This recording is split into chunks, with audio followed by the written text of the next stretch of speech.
As part of our Women's Month features, Gabi Lowe's epic battle to save her daughter's life is now in a memoir, Get Me to 21. In it, she reveals the incredible journey she embarked on to save Jenna, a bright young girl diagnosed with a life-threatening rare disease. This is the untold true story of a mother's courageous battle to get her daughter to 21. She joins us now in the studio. A very good evening to you, and thank you so much for speaking to us, Gabi. So in the introduction, you say, and I'll read, you say, it's been 3 long, excruciating years since you died, Jen. I have to tell your story, but it's overwhelming me. What exactly did you feel overwhelmed you the most? Putting it in writing or just remembering? I think that having to put it into writing was really, it's not about writing it, it's about having to relive it in order to tell it, was overwhelming. And yet, I can honestly say that since I've written it, I do feel lighter. It has been a healing journey to actually write down the story. And I mean, there are various pictures that we will put up on the screens of you and the family. She looked like a bright and young, beautiful girl. Her character, you do say in the book that when you look back at the journey, you realize that the purpose of it was not just for her, but to help other South Africans. Are these the conversations you had with her? Absolutely. Jen was born with a social conscience, and she started helping other South Africans from a very young age. She was very conscious and aware. And when she was eventually diagnosed with pulmonary hypertension, which is an extremely rare disease, she started to campaign for awareness for the illness so that other patients could benefit, because only one of the treatments that is needed was available in South Africa. And that's what I wanted to ask you. So what did you know about it at the time, and what facilities or even treatment processes were available? Virtually nothing. So I knew nothing about it at the time. I had to educate myself. There were a few doctors who knew something about pulmonary hypertension, but not many. And only one of the 18 different drugs that are very useful for pulmonary hypertension was available in South Africa. They're not registered here. And so now today, because of Jen's campaigning, at least 5 of those treatments are available in South Africa. And the Jenna Lowe Trust has been very involved in starting a pulmonary hypertension clinic. So when you heard about it, what did you think it was? When you heard the diagnosis, you thought it was asthma? Well, she was misdiagnosed with asthma for a good 18 months, and then she was eventually diagnosed. And it took a while for the seriousness of that diagnosis to really land. Which is what, to people watching at home, how would you describe it to them? What are you know, the manifestations, symptoms of the disease, and how did she cope with it at such a young age? A very important question, because I think that people don't take breathlessness seriously enough. And that was the first symptom. She was constantly breathless. And breathless not because she can't draw the air in, but because she couldn't absorb the oxygen. So what it is very high blood pressure in the veins and arteries of the lungs only. It's a degenerative, life-threatening illness. It's a very complex, rare disease. But doctors do need to look for it, and they're not looking for it. And there are thousands of patients in South Africa going undiagnosed.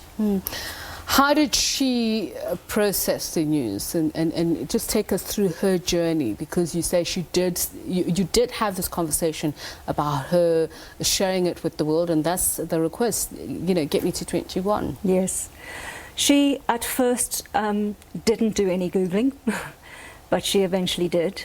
And when she realized the seriousness of her condition, of course that was a terrifying day for all of us. And then very slowly we communicated a lot as a family. And slowly, as it became clear that we really needed to build a profile for her in order to get in what we needed, she said, not just for me, but for everybody. And that's when we started to realize just how many other patients there were. How she coped was extraordinary. She did cope. She never became a victim. She never rolled over and said, why me? She used to say, why not me? And she needed a bilateral lung transplant at some point. Yes. Take us through that journey, and how easy was it to actually get Not easy at all. And that was horrifying, to when we eventually got to the point where we knew she needed a double lung transplant, to discover that in the home of the heart transplant, South Africa has one of the lowest organ donation rates in the world. And that was very, very scary. And so then it became her passion to raise awareness for organ donation. And there was a good chance with her Get Me to 21 campaign that she would not make it to get her lungs. By the time she did the Get Me to 21 campaign, which is a 40-second video inviting the entire nation to her birthday, she knew she might not get her lungs, but she was doing it for everybody else, because every day there are at least 5,000 people waiting for a life-saving organ. And you say donor registration increased by something like 238% through this campaign? Absolutely. So isn't that amazing? Now, that the is impact that you can amazing. have. Yeah, one person. So never doubt your impact as an individual.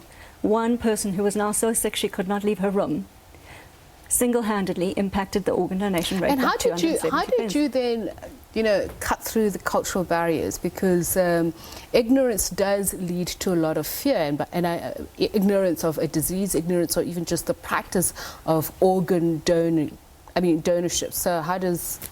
Yeah, that was one of the big problems. But I think that really putting a face to it really helped, that people could see. And really to realise that this is not a discussion about death, organ donation, it's a discussion about life. And Jen used to say it's the most rainbow nation gift of all. The gender doesn't matter, the colour doesn't matter, the age doesn't matter. So I think that there was something about her that just really touched people. And that's, as you say, irrespective of the demographics where one is from, if people don't know, they don't know that they don't know. So it's not just about whether, it's just about exposure. Exactly. And irrespective of your education level. So tell me about some of the public speaking that you do, motivational speaks. What do you say to people about your journey, her journey, and how people can just help themselves rise out of difficulties? So one of the things that I've learned is, how do you face adversity?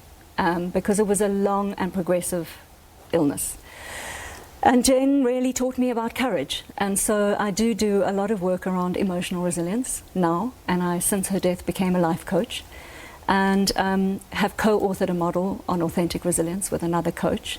And we try and share those lessons in terms of facing adversity every day and how to really live in the moment and be present and be conscious, regardless of what it is that you're facing, because that's what matters. We have today. We don't know the future. So just a final question, Gabi. So it's one thing to do that motivational speaking outside. What about inside of the family? How did you weather the storms together, and how easy or difficult was it to talk about how this has affected you and your relationships, perhaps? So I think that's how we weathered the storm, is that we did talk, and we still do talk. But one of the big lessons was to accept that every single day each member of the family was in a different place with their journey. So to be accepting of that, that we grieve differently, we all grieve differently, and to allow that is really, really important. Thank you so much for speaking to us. Professional life coach, author and founder of the Jenna Lowe.